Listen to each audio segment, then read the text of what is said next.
Halo rakyat Indonesia, saya ada kabar ya dari seseorang pengacara. Itu katanya ada obrolan Hotman Paris ya. Dia mengatakan Peggy Setiawan Kulibangunan itu belum dinyatakan bebas. Masih bisa sewaktu-waktu masih dipanggil, bisa jadi dia dijadikan tersangka. Wow, keren. Terus akan berperang lagi, tidak akan melanjutkan pencarian Peggy yang sebenarnya gitu, Egy, Dani, terus sama Andika gitu, terus Aep, Mel, Linda, terus yang kalian kejar-kejar cuman Kulibangunan gitu aja, ya kan? Terus bilang-bilang lagi kalau yang namanya Peggy Setiawan itu minum-minum di gang, motor dititipkan dulu di gang, motor semesnya aja beda warna bro, ya. Kenapa mesti alat bukti motor semesnya Peggy Setiawan Kulibangunan yang diambil? Motor semes yang dinaikin sama siapa namanya, Liga Akbar, AF, itu yang perlu dipertanyakan. Itu kemana pada saat mereka ada di geng motor? Nah, saya heran ada apa kok bisa-bisanya dia mengeluarkan kata-kata seperti itu ya. Peggy Setiawan belum bebas ya, belum dinyatakan bebas. Ada apa? Kok pertaruhan orang udah banyak itu masih kekeh. Jadi timnya Putri, yang katanya Putri, Kamila yang mengangkat yang namanya film Vina itu, ya kan? Kamila yang mengangkat, tapi Kamila yang tenggelam, ya kan? Jadi pengen kekeh, tim kalian dan Hotman Paris pengen kekeh masih dinyatakan belum bebas Peggy Setiawan, agar sewaktu-waktu katanya bisa dipanggil, bisa juga dijadikan tersangka. Alasannya kasih tahu kenapa mesti tim Putri menangkap yang namanya Peggy Setiawan itu hanya dengan modal motor, foto, sama yang namanya ijazah. Kenapa katanya masih ada Peggy yang lainnya, ya kan? Coba itu dicari, disidik pula itu Peggy yang lainnya. Dani, Andika, kenapa ya mesti yang namanya Putri tidak menyebutkan tersangka yang sebenarnya, daftar DPO sebenarnya?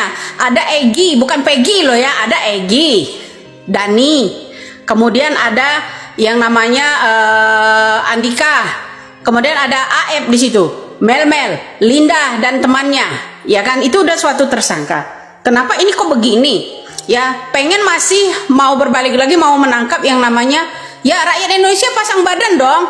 Ya, kalau ada statement yang mana Hotman bilang kalau Peggy Setiawan itu belum dinyatakan bebas, waktu-waktu masih bisa dipanggil, dimintain keterangan, bisa jadi dia bisa jadi tersangka. Wow, hebat sekali kalian. Tetap aja kekeh pengen itu. Oh, pantesan kata Putri, dia jauh lebih hebat dari Widya, ingin menetapkan yang namanya Peggy Setiawan sebagai Kulibangunan ini tetap kekeh. Ya, suatu saat akan dipanggil kembali, akan dijadikan tersangka. Putri, saya ini bukan bodoh. Setelah itu kamu membentuk tim penangkapan yang namanya Peggy. Kepolisian yang kamu unjuk, ya kan? Kepolisian yang kamu unjuk, yang kamu carikan kepolisian untuk menggerebek yang namanya rumahnya Peggy Setiawan. Putri, permainan itu cukuplah. Ya, cukuplah. Ya, coba gerebek dulu anak kamu, ditangkap ya di sana, ya ditangkap, masukkan jeruji dulu baru cari bukti. Gitu ya. Jadi sibuklah kamu ya kekeh pengen yang namanya memenjarakan yang namanya Peggy Setiawan. Ada apa? Memangnya keluarga Peggy Setiawan menyakiti keluarga kamu? Saya heran sama pengacara ini nih, gadungan model begini nih. Pengacara gadungan, menurut saya kamu tuh kayak gitu. Seniornya ada di mana kamu? Bilang katanya bukan Widya yang mengangkat. Ya betul, kamu yang mengangkat filmnya itu, mencari keluarganya Vina. Kemudian kamu membentuk tim untuk menangkap yang namanya Peggy Setiawan. Dari mana kamu tahu Peggy Setiawan itu sebagai tersangka? Jauh dari daftar DPO, goblok. Jauh dari wajah daftar DPO, namanya pun beda. Ada Peggy Perong, itu bukan Peggy Perong panggilannya. Ya Dani, Andika, Mel, yang namanya siapa lagi itu, yang namanya Aep. Kamu berani gak? Kalau kamu punya nyali itu geretak itu sama Rudiana dan kawan-kawan, sama Ibtu yang satu lagi. Ya kamu asal tahu itu, ini permainan. Jangan kamu buat politik dah Peggy Setiawan. Kesombongan kamu itu loh. Ya, sok-sokan kamu. Negara Republik Indonesia mengatasnamakan negara Republik Indonesia, rakyat ingin ini yang setimpal-setimpalnya. Cari dulu pelakunya yang sebenarnya, baru kamu bilang ya hukum yang setimpal-timpalnya. Ini hukum juga harus setimpal-timpalnya, kamu harus dilapor balik. Ya, kamu juga harus dilapor balik itu, menyatakan dia otak pelaku dan sebagainya, mengatakan pengikut Widya juga semuanya tidak bertuhan. Goblok kamu. Kamu harus tanggung jawab itu. Ya, ada apa ini? Ya mau berperang untuk kedua kalinya, jeblosin aja deh si Putri kalau begitu.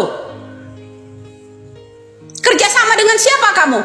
Hei Putri, tim-tim kamu yang kamu suruh nangkap yang namanya Peggy Setiawan itu semuanya hadir di yang namanya tim Polda Jabar, semuanya hadir. Itu yang baru memalsukan identitas sekaligus merangkep-rangkep, kata Bapak Jokowi. Merangkep-rangkep polisi gadungan apa bukan itu? Ya, sekalian merangkep-rangkep, berubah sok-sok jadi intel. Ya, merangkep-rangkep kerjaan itu boleh emang? Ya, kalian bebas, orang lain gak bebas. Apa-apaan kamu? Ya jadi ingat bro, saya baru dapetin laporan statement dari tetangga sebelah itu menyatakan Peggy Setiawan itu belum bebas. Ya karena sewaktu-waktu masih bisa dipanggil dan bisa juga menjadi tersangka. Alasannya apa? Masih kekeh pengen ditimbalkan agar Peggy-Peggy yang lain itu aman gitu. Ya jadi salam waras lah, biar rakyat Indonesia ini paham siapa kelompok mereka itu. Udah terbiasa kali. Ya, jangan membela orang yang bayar bro. Ya, karma itu berjalan. Ingat itu. Membela yang orang kuat duitnya. Kalau memang jujur, cari itu yang sebenarnya.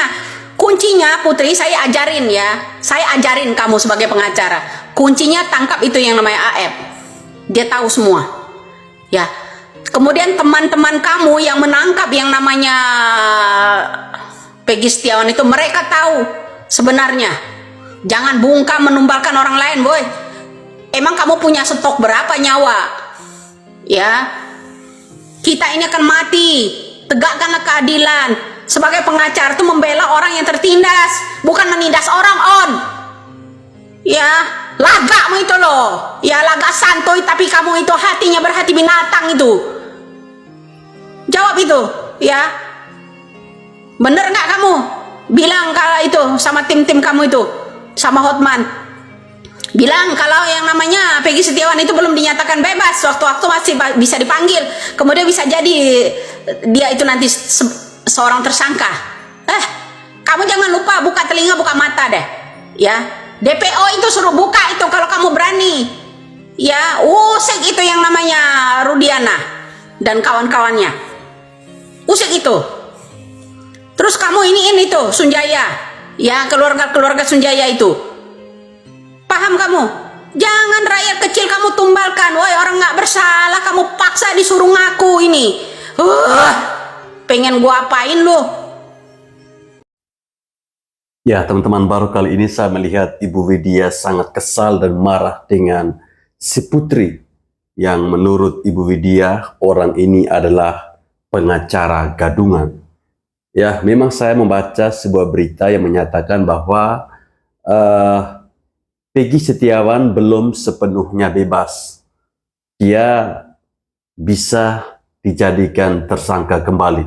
Pernyataan ini tentunya dilontarkan oleh Hotman Paris. Dan teman-teman, apa yang disampaikan oleh Hotman Paris ini selaras dengan apa yang pernah diucapkan oleh Kapolda Jawa Barat ya, terkait dengan Peggy Setiawan yang katanya masih bisa ditersangkakan. Saya sebenarnya jadi heran dan bingung kenapa kok polisi ini nampaknya hanya fokus kepada Peggy Setiawan. Padahal pada sidang pra-peradilan kalau teman-teman mengikuti, itu di dalam pembacaan BAP oleh Kepolisian Polda Jawa Barat, mereka menyebutkan ada 3 nama. Ya, yang pertama ada Peggy Perong. Peggy Perong itu yang dimaksudkan oleh polisi itu mungkin Peggy Setiawan. Kemudian ada nama Dani. Lalu ada Andika. Kenapa ketiga nama ini tidak menjadi fokus perhatian dari kepolisian Polda Jawa Barat. Mereka malah fokus kepada Peggy Setiawan yang jelas-jelas pada tanggal 8 Juli kemarin sudah dinyatakan tidak bersalah melalui sidang pra-peradilan. Apakah kepolisian Polda Jawa Barat bekerja sama dengan Hotman Paris ya ingin mengembalikan Peggy Setiawan kuli bangunan ke dalam sel tahanan? Harapan saya semoga kalian yang punya jabatan ini, dalam hal ini kepolisian Polda Jawa Barat, segera memanggil yang namanya Aib. Karena dari kesaksian palsu si Aib ini sehingga menimbulkan korban salah tangkap, yaitu Peggy Setiawan. Dan juga Linda. Linda yang mengatakan bahwa film Vina itu tidak sesuai dengan fakta. Mereka tidak mencari tahu pada saya. Artinya Linda mengetahui peristiwa pembunuhan itu. Itu yang harus didalami oleh kepolisian Polda Jawa Barat. Kemudian nama Peggy Setiawan bukan hanya satu orang. Bahkan kepolisian Polda Jawa Barat pernah mengatakan selama 8 tahun mereka mencari tahu nama Peggy Setiawan. Ada puluhan nama Peggy Setiawan. Coba deh pergi ke Cianjur, cari tahu itu Peggy Setiawan, anaknya si Cecep. Dia itu jelas-jelas pernah menjadi ketua geng Monreker, yang dimana pada peristiwa pembunuhan Vina Cirebon diduga itu dilakukan oleh dari kelompok geng Monreker. Artinya perlu digali informasi dari Peggy Setiawan Cianjur ini. Karena sangat jelas ketika dilakukan pemeriksaan mandiri ya oleh Kang Deddy Mulyadi, di mana ditemukan bahwa ada perbedaan jenis kelamin pada akte kelahiran. Kemudian ada kejanggalan antara tahun kelahiran dari si Cecep dengan Peggy Setiawan yang katanya itu anaknya dia. Ini kan sangat lucu. Ayolah sekarang netizen, kita jangan lagi fokus kepada Peggy Setiawan kuli bangunan. Mari kita bersama-sama mengulik, menggali siapa sebenarnya sosok Peggy Perong, Dani, dan juga Andika. Andika yang katanya sudah lulus Akpol. Jangan sampai di dalam kepolisian, di dalam institusi kepolisian, ada seseorang yang namanya pembunuh. Hati-hati. Kalau di dalam jiwa atau di dalam institusi kepolisian sudah ada seorang pembunuh, mau jadi apa institusi ini? Semoga saja kepolisian Polda Jawa Barat bisa mendalami kasus pembunuhan Cirebon. Kasus pembunuhan Vina Cirebon bukan selesai pada bebasnya Peggy Setiawan kuli bangunan yang anaknya tidak bersalah, tetapi mereka lagi-lagi salah tangkap. Seperti yang disampaikan oleh Bapak Susnondu Aji bahwa penempatan posisi yang ada di dalam tubuh Polri itu sebenarnya tidak sesuai, ada yang tidak sesuai dengan keahliannya. Sehingga tidak heran kalau kita melihat sekarang ini banyak sekali aksi-aksi polisi yang kadang-kadang di luar dari nalar kita. Nah teman-teman, berikut ada pernyataan dari Peggy Setiawan. Dia bercerita bagaimana kesehariannya ya selama berada di dalam jeruji besi. Mari kita simak lagi. Ya, mungkin yang pertama pasti masyarakat ingin tahu ya, ketika pertama kali ditangkap ya, diapain saja, kenapa, bagaimana ya. Coba ya, jelaskan langsung Peggy. Jadi Peggy, kamu kan ditangkap itu tanggal 21 Mei 2024 jam berapa? Sekitar maghrib. Maghrib. Waktu itu Peggy lagi di mana tuh? Saya lagi di tempat pantangan bos saya. Terus langsung Di Bandung. Di Bandung. Ya, terus tiba-tiba tiba-tiba waktu saya di sekolahan si anak itu ada yang moto-moto saya. Pertama ada yang moto-moto. Moto. Ah, Itu ada berapa orang? sekitar ada dua. Ada dua. Nah, saya tidak menghiraukan karena saya pikir itu biasa lah itu. Iya. Nah, setelah itu saya pulang ke rumah si ya bos saya itu, terus sampai di situ saya bincang-bincang sama yang punya rumah itu, terus beberapa waktu kemudian langsung gerbek gitu, suruh angkat tangan ini langsung bawa. Gerbek berapa orang? Itu banyak sekali itu banyak. Banyak Sekali. Apa katanya waktu gerbek tuh ngomongnya? Karena cuma ngomong Polisi jangan bergerak, angkat tangan itu aja. Oh, Saya kira langsung. kita tanya kondisi waktu dia keluar, kesehatannya seperti apa, dan itu jadi nggak usah sampai masuk ke sana. Iya, barangkali masyarakat penasaran kan waktu penangkapan. Sebenarnya ini sebenarnya, ya. Nah, jadi nanti kan ke sana Bang ya. Nah, nanti terus setelah digerebek, ditangkap itu dikasih tahu nggak bahwa kamu melakukan apa, kesalahan apa? Dikasih tahu nggak sama penyidik? Ya itu kurang lebih saya dikasih tahu gitu. Apa katanya? Ya saya lupa sih kata cuma intinya seperti itulah. Kamu telah melakukan gini. Melakukan apa katanya? Karena melakukan pembunuhan gini dan si korban ini katanya, ya saya terus berkata bahwa saya tidak pernah melakukan itu. Pelan-pelan. Ya. Oh, dituduh melakukan pembunuhan siapa? Ya, pembunuhan Eki dan Vina gitu. Gitu, Mina. Ya. Nah, terus kamu jawab. Saya jawab karena saya tidak pernah melakukan itu bukan saya. Terus mereka ya tetap aja ke situ itu. Terus tetap ditangkap, Yap. dibawa. Kamu sempat dipukuli atau dianiaya nggak saat penangkapan? Saya penangkapan, alhamdulillah Enggak ya? Nggak ada, Nggak ada ya, Nggak ada. alhamdulillah. Nah, kemudian sampai di Polda, Ya, Polda, siap. Ada perlakuan yang ini nggak kasar-kasar apa? Ada semacam kata-kata kasar banyak sekali, ancaman-ancaman banyak sekali. Terus ya selain itu saya pernah dipukul bagian mata sini. Mas Anan masih pernah lihat, Ibu Yanti pernah lihat, saya tunjukin. Salah satu yang apa, penguasa gedung itu sepertinya gitu itu. Penguasa, tahanan. Bukan, yang itu yang di penyidik, yang di daerah penyidik itu apa, yang ibaratnya yang penguasa apa, ibaratnya yang ini lah polisi lah itu. Kenapa sampai dipukul waktu itu? Saya kurang tahu itu. Saya Ya, mungkin artinya nanya dulu kah atau langsung mukul gimana? ya mereka bilang ya bahwa saya pembunuh gini. Ya, mereka bilang saya nggak punya hati nurani, yang melakukan saya gitu aja. Nah, kamu jawab, kamu nggak melakukan? Saya tidak menjawab karena saya merasa tidak bersalah, saya diam aja. Saya sering disebut perong kalau saya tidak melihat, saya dicaci maki suruh melihat. Kalau misalkan saya melihat, saya dianggap kamu memang perong gitu. Saya hanya bisa pasrah. Di situ saya tidak bisa tidur selama 2 malam, hampir 2 malam setelah saya jatuh, ya seperti itu. Ya kan sebelumnya kemudian di Ibu Yanti sama Adnan datang Ya, kan, ya ya. Pak Adnan.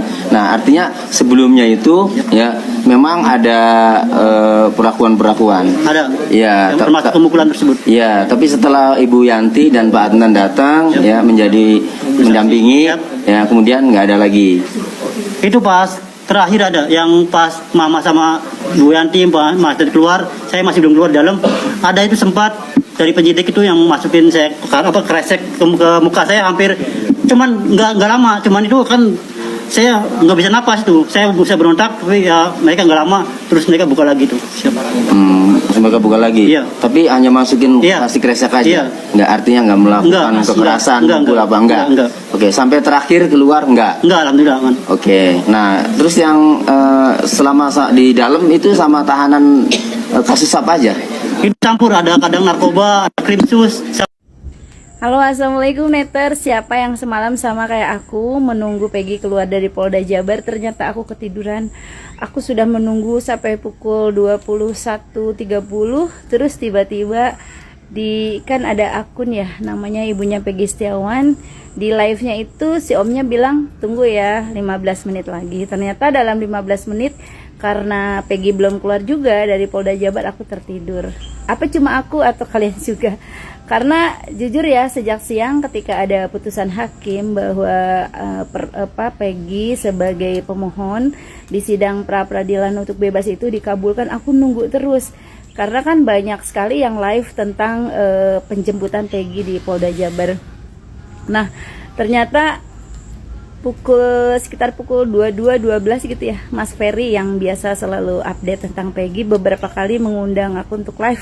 Ternyata saat itulah Peggy keluar dari Polda Jabar dan ketika bangun tidur mungkin menjelang subuh ya, aku lihat udah ramai sekali viti-viti dan aku bahagia banget ngelihat dia di luar dugaan ya. Aku siangnya tuh sempat ngebayangin, aku termakan juga sih oleh hasutan para netizen kenapa dia lambat dikeluarkan gitu ya. Apakah kondisi fisik dia yang kelihatan ada yang kurang, apakah Peggy harus di briefing dulu nanti jawabannya apa. Meskipun Pak Tony mengadapkan para netizen bahwa memang harus ada proses dulu tentang administrasi dan pemberkasan. Bahkan sorenya ada yang bercanda kalau Peggy itu sedang mandi dulu karena sudah dibawakan baju ganti oleh keluarganya. Nah, namun ternyata luar biasa ya. Kalian melihat, apa cuma aku yang melihat, ketika dia keluar dari penjara, di luar dugaan, justru wajah dia itu nggak ada tuh wajah yang kelihatan hitam, kurus. Aku lihat kok meskipun kurus dia tuh bersinar ya. Dan ternyata kalau di dalam komunikasi, kondisi dia memang kondisi bahagia, tidak tertekan, dalam komunikasi yang lancar, kelihatan banget ya kalau Peggy ini memiliki kecerdasan komunikasi. Dia sebenarnya punya kecerdasan interpersonal yang baik. Bahkan aku melihat Peggy ini menjaga ucapan-ucapannya, karena kan ada juga yang nyeletuk-nyeletuk, kamu saat di penjara bagaimana ingin memancing. Ternyata Peggy tidak sampai mengeluarkan cerita-cerita seperti Sakatatal misalnya disiksa dan sebagainya, tapi Peggy dia malah mengatakan selama di dalam penjara dia yasinan bareng, dia sholat berjamaah, ngaji bareng, dan itu berlangsung rutin. Begitupun dengan puasa Senin Kemis. Bahkan ada netizen yang sejak awal menyoroti tangan Peggy yang tidak pernah terlepas dari tasbih ya. Ternyata tasbih itu pemberian dari salah satu penghuni di penjara Polda juga, katanya dari salah satu blok ya, bukan dari bloknya Peggy. Dan dia ketara bahagia banget tidak pernah melepaskan tasbihnya. Intinya kita semua sudah berbahagia karena memang yang kita tunggu-tunggu dari hasil perjuangan ya, hasil perjuangan para pemerhati keadilan, juga para PH ya, kuasa hukumnya Peggy, termasuk ini doa-doa masyarakat yang turut mengiringi terkabulnya doa ibu dan ayahnya Peggy. Betul ya, kalau memang Allah sudah menurunkan kuasanya, dia mempermudah semuanya di luar dugaan. Ternyata ya, bagi orang kecil itu masih ada keadilan. Dan aku melihat kasus bebasnya Peggy ini secara tidak langsung, citra dari Polri itu pelan-pelan bisa kembali nih. Ternyata yang selama ini beredar image bahwa semua hakim bisa disogok, itu ternyata enggak ya. Dan salut buat hakim Pak Eman, sehat-sehat Pak Eman, semoga berkah selalu, rezeki Pak Eman dilancarkan, dan juga semoga dimanapun berada Pak Eman itu selalu dalam lindungan Allah Subhanahu wa Ta'ala. Karena aku lihat Eman ini menjadi salah satu ikon ya, bahwa tidak semua hakim itu selalu berurusan dengan cuan dalam mengambil keputusan. Dia masih menggunakan nuraninya yang baik. Dia masih mengimplementasikan ilmu-ilmu yang dipelajari dengan baik, sehingga dia bisa berlaku adil dalam memutuskan hasil persidangan. Sekarang aku beralih ke tema yang baru. Banyak sekali para netizen yang menjanjikan bahwa kalau Peggy bebas mereka akan memberikan reward atau hadiah ya. Teman-teman, Bang Atta, bukan Bang Atta, namanya aja sama. Pemilik akun Halilintar hari ini sudah menuju Cirebon. Beliau, Halilintar ini adalah salah satu akun yang menjanjikan kalau Peggy bebas dia akan langsung memberikan Peggy sepeda motor. Alhamdulillah, dan aku yakin. Tapi semalam itu Peggy nggak langsung pulang ke Cirebon ya teman-teman. Peggy itu masih berada di Polda Jabar. Dari Polda Jabar dia keluar, kemudian dia istirahat dulu nih di tempat para kuasa hukum, karena menurut informasi begitu seriusnya ya para PH-nya Peggy ini sampai dia tuh mengontrak sebuah rumah di Bandung, sehingga nggak harus bolak-balik Cirebon Bandung dalam proses persidangan. Nah, Peggy itu istirahat dulu di sana, dan insya Allah hari ini akan meluncur ke Cirebon. Kalian yang berjanji akan memberikan hadiah, semalam ada yang screenshot sama aku ya. Ada yang mau kasih sepeda motor, ada yang mau transfer 3 juta, ada yang mau memberikan gajinya sebesar 5 juta. Intinya kalian akan mengungkapkan kebahagiaan dengan memberikan banyak apresiasi kepada Peggy. Mohon dengan kuasa Allah rezeki kalian dilancarkan dan memenuhi janjinya. Dan aku mengajak yang dari Jabodetabek yang memang ingin sekali berkunjung mengantar hadiah ke rumah Peggy, tolong dong aku dicolek. Aku juga ingin memberikan hadiah, tetapi aku ingin langsung silaturahmi ke rumahnya Peggy. Kemarin aku sempat mengikuti 1 hari ya persidangan yang hari Jumat, hari Kamis. Aku sempat ikut di PN Bandung, mengikuti dari pagi sampai siang, dan aku cukup senang ya, sempat foto-foto Mas Ibnu, ibunya. Dari harapan mereka yang begitu besar, aku terpancar, mereka menaruh kekuatan, percaya bahwa Allah kuasa atas segalanya. Terima kasih, jangan lupa yang janji akan memberikan reward atau apresiasi serta hadiah untuk Peggy ditunggu. Semoga hari ini ketika dari Bandung meluncur ke Cirebon, sampai Cirebon sudah banyak sekali kebahagiaan, rasa sayang dari masyarakat yang tidak kenal dia tetapi kok tiba-tiba sayang. Terutama ibu-ibu ya yang merasa padahal Peggy bukan anaknya, tidak pernah bertemu, tapi di antara mereka ketika mendengar putusan hakim bahwa Peggy bebas, mulutnya tersenyum tapi matanya menangis, termasuk aku. Ternyata memang para orang tua Indonesia ini agak sedikit kesulitan ya menemukan anak-anak yang mencerminkan dari sikap-sikap yang berbakti kepada orang tua, terutama tetap berjuang di jalan yang lurus untuk memperjuangkan adik-adiknya. Selamat ya Peggy, kamu sudah bebas dan aku yakin setelah ini Allah akan naikkan derajat kamu. Dan tadi ya ternyata sutradara film Vina Sebelum 7 Hari nanti akan membuat sebuah film yang berjudul Peggy Dalam Dunia Nyata. Aku tunggu filmnya Bang, dan insya Allah aku akan bersama netizen yang mendukung Peggy untuk bebas. Insya Allah akan menjadi penonton pertama kalau film ini tayang. Terima kasih. Assalamualaikum warahmatullahi wabarakatuh. Waalaikumsalam. Ya, buat teman-teman yang sudah janji kalau Peggy bebas akan memberikan hadiah, segera penuhi nasar-nasar kalian ya. Ya teman-teman, saya menanggapi sedikit terkait dengan video kedua tadi, di mana Peggy Setiawan bercerita terkait dengan keadaan dia ketika berada di dalam penjara ya.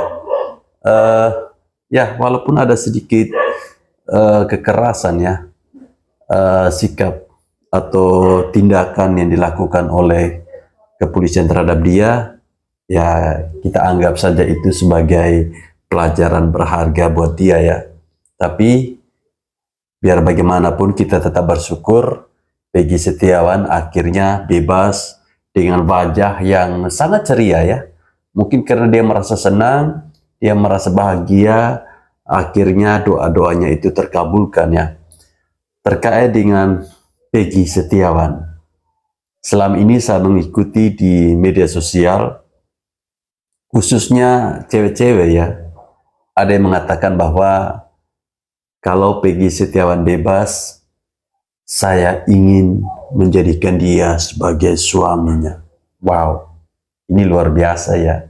Saking cintanya masyarakat Indonesia terhadap keadilan ya, terhadap Peggy Setiawan, mereka sampai membuat nasar seperti itu. Baik teman-teman, saya kira sampai di sini video saya. Terima kasih telah menonton video ini. Salam kemenangan untuk kita semua.